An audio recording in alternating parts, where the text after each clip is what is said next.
How to download Revolut app on your iPhone. So hello guys, welcome back to my YouTube channel. In this quick tutorial I'll be showing you how you can easily download Revolut app on your iPhone. So it's a simple process. So first just head over to your app store on your iOS device and simply click on source and just search in for Revolut application. And once you search in for that, you should see this second icon over here, that is Revolut. So it's a mobile finance application. So to download it, you can simply tap on this blue button over here.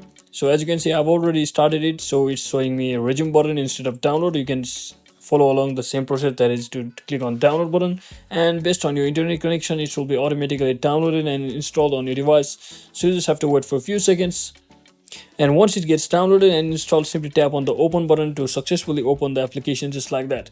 So that is exactly how you can easily download and install Revolut application and get started with it. So thanks for watching guys. Don't forget to like and subscribe to the channel. See you on the next one.